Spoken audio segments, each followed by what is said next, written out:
আসসালামু আলাইকুম। সম্মানিত দর্শক ও শ্রোতা, বিনা রোগে মৃত্যু ভালো নাকি রোগে ভুগে মৃত্যু ভালো?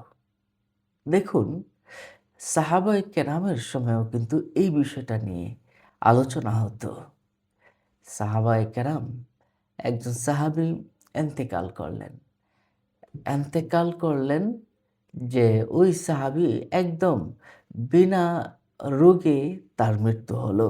তখন কতিপয় সাহাবী উনারা বলতে লাগলেন, তার কতই না উত্তম, সে কোনো রোগ ছাড়াই ইন্তেকাল করল।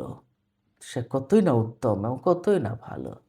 তখন রাসূল সাল্লাল্লাহু আলাইহি সাল্লাম বললেন, "তোমাদের প্রতি আফসোস, তুমি কি জানো না? যদি আল্লাহ তাআলা রোগে আক্রান্ত করে, তবে তার গুনাহগুলো আল্লাহ পাক মাফ করে দেন।" এই হাদিসখানা মুয়াত্তা ইমাম মালিকের ২য় খণ্ডের ১৮০১ নম্বর হাদিস শরীফে কিন্তু এসেছে। অর্থাৎ বোঝা গেল যে রোগগ্রস্ত অবস্থায় মানুষের বিভিন্ন রকম গুনাহগুলো ঝরে যায়। সুবহানাল্লাহ। আর রাসূল সাল্লাল্লাহু আলাইহি সাল্লাম অন্য একখানা হাদিসে এরশাদ করেছেন, মানুষ মানুষের গুনাহ ঝরে এভাবে যেমন করে শীতকালে গাছ থেকে পাতা ঝরে, এমনভাবে মানুষের গুনাহ ঝরে। তারগিব ওয়াত তারহিব কিতাবের ৫৬ নম্বর হাদিস শরীফে এই বিষয়টা কিন্তু এসেছে। আরেকখানা হাদিস শরীফ বললে আপনি স্পষ্ট হয়ে যাবেন।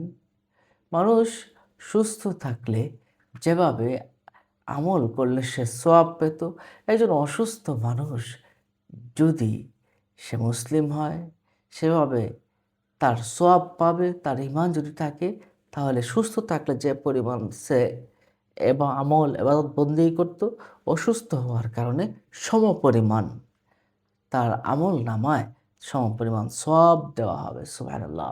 মুসনাদে ইমাম আহমদ ইবনে হাম্বলের রয়েছে ১২,৫০৪ নম্বর হাদিস শরীফে এই বিষয়টা এসেছে। সম্মানিত দর্শক ও শ্রোতা, তাহলে আমরা বুঝলাম বিনা রোগে মৃত্যু ভালো নাকি রোগে মৃত্যু ভালো। রোগ আল্লাহ পাকের পক্ষ থেকে রহমতের মতোই, সুস্থতাও যেমন রহমত।